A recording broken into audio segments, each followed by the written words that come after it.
Sarah loved her old blue truck. It was beat up, sure, with a rusty bumper and a squeaky door, but it got her where she needed to go. She lived in a small town where everyone knew everyone, and Sarah was known as the kind woman who made beautiful quilts. She sold them at the farmer's market every Saturday. The money wasn't great, but it paid the bills. But Sarah wasn't just selling quilts. She was barely surviving, working long hours. Her truck was more than just a way to get around. It was her lifeline. It carried her quilts, her supplies, and her hope. Without it, she wouldn't be able to sell her quilts or buy the materials she needed. She needed that truck. She didn't have much money. Her truck was very important to her. The thought of something happening to it terrified her. She couldn't afford a new one or even major repairs. She just hoped it would keep chugging along, one quilt at a time. She was a simple woman with simple needs, and her truck was at the center of it all. One Tuesday morning, on the way to pick up fabric for a new quilt, Sarah heard a terrible clunk. The truck sputtered, coughed, and then lurched to a stop. Smoke billowed from under the hood. Sarah's heart sank. This was it. This was the thing she had been dreading. She tried the key again, but nothing happened. Just a sad clicking sound. She was stranded on the side of the road, her truck refusing to start. Her stomach twisted into a knot of worry. How would she get her fabric? How would she get to the farmer's market on Saturday? How would she make any money? The thought of calling a tow truck crossed her mind, but she knew she couldn't afford it. Even a small repair bill would be a disaster. She felt tears welling up in her eyes. She was stuck, both literally and figuratively. Her truck, her lifeline, was broken. Sarah was on her own. Across town, David was busy tinkering in his garage. David was a single dad, raising his daughter, Lily, all on his own. He was good with his hands, able to fix almost anything. He worked odd jobs, mostly fixing cars and appliances for people in town. He wasn't rich, but he always made sure Lily had what she needed. David was known around town as the fix-it guy. He had a kind heart but was also a bit shy. He kept to himself, focusing on Lily and his work. He missed having someone to share his life with, but he hadn't had much luck with relationships in the past. He was a good man, just a little lonely. Lily was his world. He wanted to show her that even when things were tough, you could always find a way to make things better. He whistled as he tightened a bolt on an old engine, unaware that his skills were about to be needed by someone he had never met.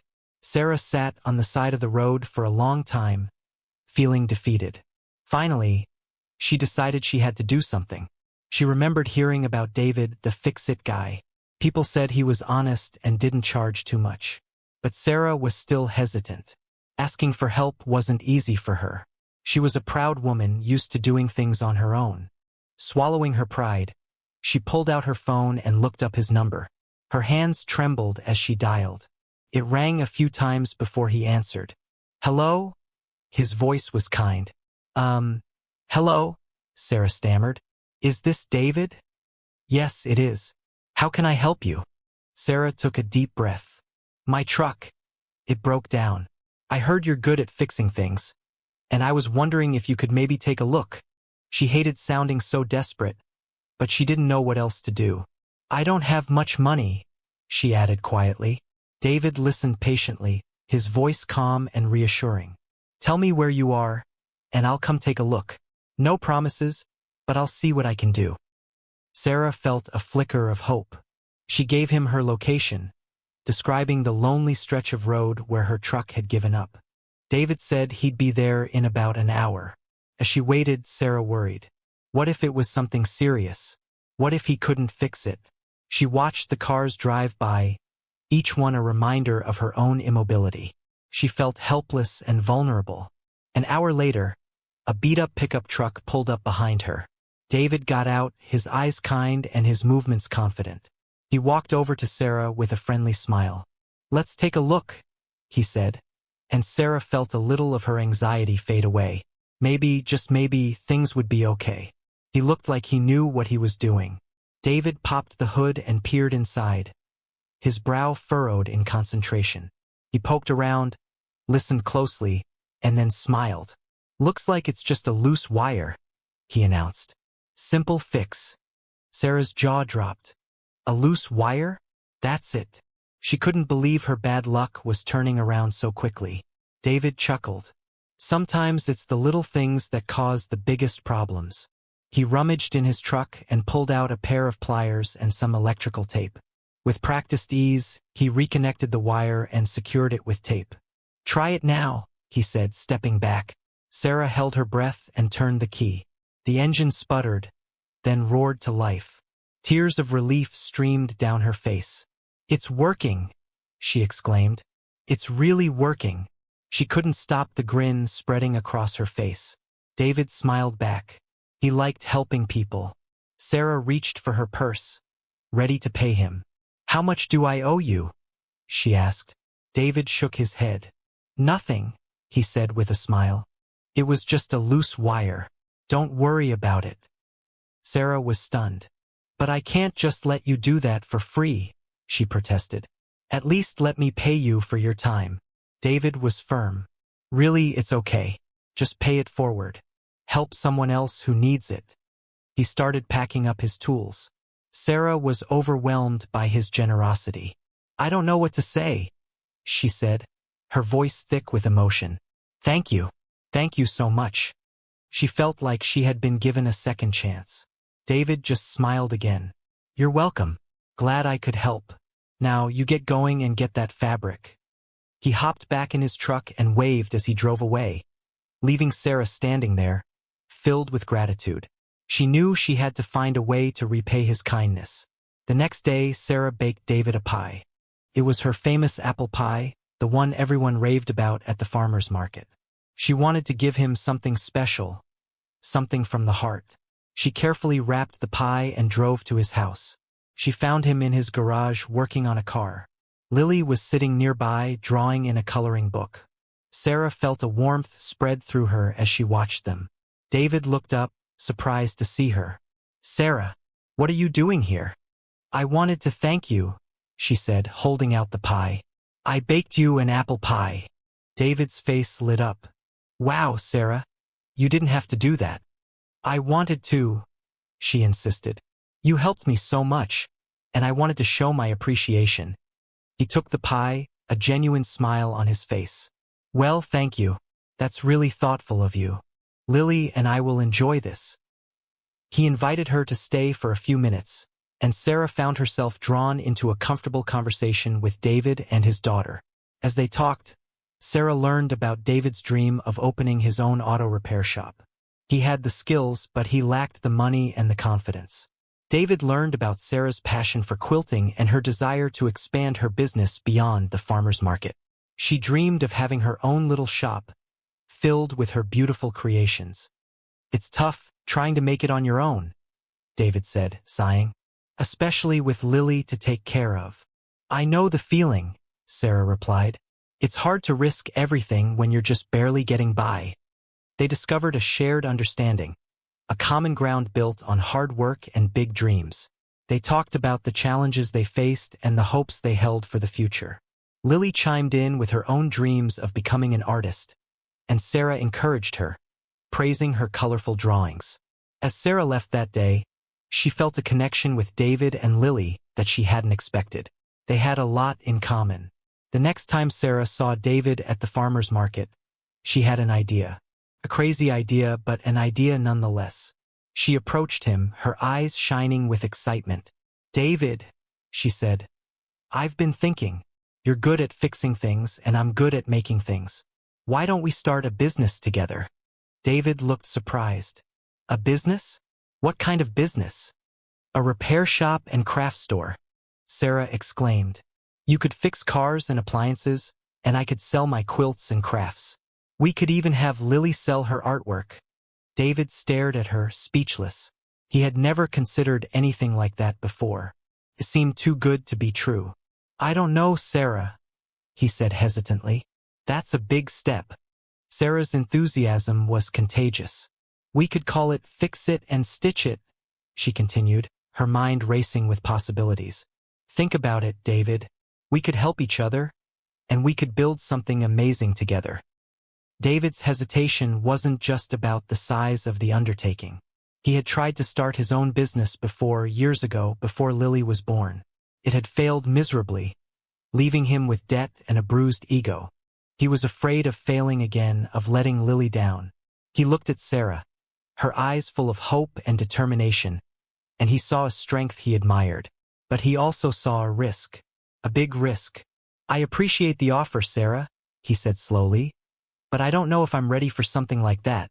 I failed before and I don't want to go through that again." He sighed. "It's just scary." He worried about the money, the time, the responsibility. He was comfortable in his small, predictable world. Stepping outside of it felt like jumping off a cliff. He wasn't sure he was brave enough to take the leap. He looked at Lily and thought of what was best for her. Could he really risk their stability on such a big idea? Sarah wasn't easily discouraged. She saw the fear in David's eyes, but she also saw the potential. She knew he was skilled and honest, and she believed in her own abilities too. She wouldn't let his past failures hold them back. "David," she said gently, "I understand your hesitation, but you're not alone this time. We'll do it together. I'm good with people and managing things. You're amazing at fixing things. We can balance each other out." She continued, "And think about Lily. This could be a chance to build a better future for her. A future where she can pursue her dreams without worrying about money." She took his hand, her touch warm and reassuring. "We don't have to risk everything all at once. We can start small, see how it goes. If it doesn't work out, we can always go back to what we were doing. But what if it does work out, David? What if we can create something truly special?" Sarah's words were filled with hope. David looked into Sarah's eyes and saw not just hope, but genuine belief in him. He saw a partner, someone who wouldn't let him give up on himself. He thought about Lily, about the chance to give her a more secure future. And he thought about Sarah, about the warmth and kindness he felt whenever he was around her. He took a deep breath. "Okay," he said, his voice a little shaky. "Let's do it. Let's start this business." Sarah's face lit up, and she squeezed his hand. "Really? You mean it?" "I mean it," David confirmed, a smile spreading across his face. "But we're doing this together, just like you said." He still felt a little scared, but this time, the fear was mixed with excitement and hope. He knew it wouldn't be easy, but he also knew that he wasn't alone. He had Sarah, and together, they could face whatever challenges came their way. Lily, who had been listening quietly, clapped her hands with joy. "Yay! We're going to have a shop." Finding a location was the first challenge. They pooled their savings and found a small, run-down building on the edge of town. It needed a lot of work, but it was affordable. David's skills came in handy as they cleaned, painted, and repaired the building. Sarah organized the craft section, displaying her quilts and other handmade items. Lily helped by creating colorful signs and decorating the shop with her artwork. It was a family affair. They worked tirelessly, putting their heart and soul into creating a welcoming space for the community. David installed a service counter, while Sarah arranged a cozy seating area for customers. Lily proudly displayed her paintings for sale near the entrance. Finally, the day came to open Fix It and Stitch It. They hung a sign they had made together and opened the doors, unsure of what to expect. They were ready. Their first customer was Mrs. Gable, who needed her toaster fixed. David quickly fixed it, and Mrs. Gable was thrilled. She also bought one of Sarah's quilts. It was a good start. The first few weeks were tough. Some days no one came in. Other days they barely made enough to cover the bills. David worried that he had made a mistake, that he had dragged Sarah and Lily into another one of his failures. But Sarah remained optimistic. She organized workshops on quilting and crafting, attracting new customers. David offered affordable repair services, building a reputation for honesty and reliability. They learned to rely on each other's strengths. When David was stressed about a difficult repair, Sarah would offer him a cup of tea and a kind word. When Sarah was discouraged by slow sales, David would remind her of the beautiful things she created. They faced challenges head-on, working as a team. They supported each other, celebrated small victories, and learned from their mistakes. Slowly but surely, Fix It and Stitch It began to gain a following in the community. People appreciated their hard work and their commitment to providing quality service at a fair price. Word of mouth spread quickly through the small town. People loved that they could get their toaster fixed and find a beautiful handmade quilt all in one place. They appreciated David's honest repairs and Sarah's unique creations. And they loved seeing Lily's artwork on display. The local newspaper even wrote an article about Fix It and Stitch It, highlighting the unique partnership between David and Sarah and their commitment to the community. The article brought even more customers to their door. People started coming from neighboring towns, drawn by the shop's reputation for quality and affordability. David and Sarah made a point of getting to know their customers, treating them like friends and neighbors. They created a warm and welcoming atmosphere that made people want to come back. The community embraced them with open arms. They felt like they had finally found their place. As Fix It and Stitch It became more successful, David and Sarah were able to expand their services.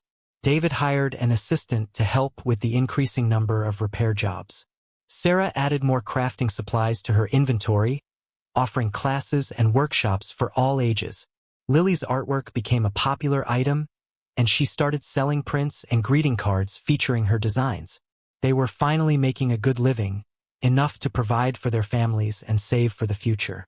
They were able to afford new equipment, renovate the building further, and even donate to local charities. They were grateful for the community's support and wanted to give back in any way they could. David no longer worried about failing. He had found his purpose, his passion, and a partner he could rely on. Sarah was no longer struggling to make ends meet. She was thriving, using her creativity to bring joy to others. They had built something special, something that not only provided them with financial stability but also gave them a sense of fulfillment and pride. But the success of Fix It and Stitch It brought more than just financial stability. It also brought personal growth. David, once shy and hesitant, became more confident and outgoing. He enjoyed interacting with customers and sharing his knowledge of repairs. He even started teaching a basic car maintenance class at the local community center. Sarah, who had always been kind but somewhat reserved, blossomed into a confident businesswoman. She discovered a knack for marketing and promotion, organizing events and creating eye-catching displays. She also found joy in helping others discover their own creativity through her crafting workshops. Lily thrived in the supportive environment. She gained confidence in her artistic abilities and learned valuable lessons about business and teamwork. She dreamed of opening her own art gallery one day. They were all growing, learning, and becoming better versions of themselves. They were happier than they had ever been before. As they worked side by side each day, David and Sarah's friendship deepened. They found themselves laughing together, sharing stories, and supporting each other through thick and thin. They discovered that they had more in common than just their business dreams. They shared a love for their community, a commitment to hard work, and a deep appreciation for the simple things in life. Slowly but surely, their friendship blossomed into something more. They started spending time together outside of the shop, going for walks in the park, sharing dinners, and attending community events. Lily adored Sarah, and Sarah loved spending time with Lily. It felt like they were becoming a family. They realized that they were falling in love. It was a gentle, natural progression, built on mutual respect, admiration, and a shared vision for the future. They were both hesitant at first, afraid of jeopardizing their business and their friendship. But the feelings were too strong to ignore. One evening, after closing the shop, David turned to Sarah, his eyes filled with affection. "Sarah," he said softly, "I need to tell you something. I have feelings for you, more than just friendship." Sarah's heart fluttered. She had been waiting for this moment, but she was still nervous. "David," she replied, "I feel the same way. I've been afraid to say anything." They looked at each other, a silent understanding passing between them. They knew that taking their relationship to the next level was a risk, but they also knew that they couldn't ignore their feelings any longer. "What do we do?" Sarah asked, her voice barely a whisper. David took her hand, his touch gentle and reassuring. "We take a chance," he said. We see where this goes. We're good together, Sarah. I don't want to lose that. Sarah smiled, tears welling up in her eyes. Me neither, David. Me neither. They decided to move forward, carefully and cautiously, but with open hearts and a shared hope for the future. Over the next few years, David and Sarah built a life together. They blended their families, creating a loving and supportive home for Lily and Sarah's grown children, who often came to visit. They shared responsibilities, supported each other's dreams, and celebrated each other's successes. Fix It and Stitch It continued to thrive, becoming a beloved fixture in the community. They expanded the shop, adding a small cafe where customers could enjoy coffee and pastries while they waited for their repairs or browsed the crafts. Lily eventually opened her own art gallery in a neighboring town, fulfilling her childhood dream. David and Sarah were happier than they had ever imagined possible. They had found love, success, and a sense of belonging. They had built a life filled with purpose, joy, and meaningful connections. They had created their own version of happily ever after. It was more than either of them could have ever dreamed. One sunny afternoon, Sarah sat on the porch of their home, watching Lily paint in the garden. David was inside, tinkering with an old clock. She smiled, feeling a deep sense of contentment. She thought back to that day when her truck broke down, how scared and helpless she had felt. She realized that it was more than just a broken truck. It was a broken life. She was stuck in a rut, barely surviving, with no hope for the future. But then, David had come along and fixed not just her truck, but her life. He had given her the opportunity to pursue her dreams, to build a successful business, and to find love again. She realized that David fixing her truck wasn't just a simple act of kindness. It was the key to unlocking a whole new life for her. It was the key to happiness, to success, and to love. She was so grateful for that broken wire, for that chance encounter, for David. He was her key to a new life. Just then, David came out of the house, carrying a mug of tea. He sat down beside her on the porch, putting his arm around her. "What are you thinking about?" he asked, his voice gentle. Sarah leaned her head against his shoulder. "Just how lucky I am," she said. "And how grateful I am that my truck broke down that day." David chuckled. "Me too," he said. "I never would have met you otherwise." They sat in comfortable silence for a few moments, watching Lily paint. The sun was setting, casting a warm glow over their home. It was a perfect scene, a perfect life. "You know," Sarah said, "I think that broken wire was the best thing that ever happened to me." David smiled and squeezed her hand. "I agree," he said. "It was the key to everything." They continued to sit there, watching Lily and enjoying the peace and quiet of their little corner of the world. They had built a beautiful life together, one filled with love, laughter, and endless possibilities. And it all started with a broken truck and a kind-hearted man who knew how to fix things. Inside Fix It and Stitch It, the bell above the door jingled, signaling a new customer. David's assistant, a young man named Tom, greeted the customer with a smile. The shop was bustling with activity. Customers browsed Sarah's quilts and crafts, while others waited for David to fix their appliances. The aroma of freshly brewed coffee filled the air. Lily's artwork adorned the walls, adding a touch of color and creativity to the space. Her success had allowed her to give back to the community, offering art classes for underprivileged children. She was making a difference just like her dad and Sarah. Later that evening, after closing the shop, Sarah, David, and Lily gathered around the dinner table. They laughed, shared stories, and planned for the future. They were a family, bound by love, respect, and a shared dream. The simple act of kindness that started it all had blossomed into something extraordinary. They were home, they were together, and they were happy.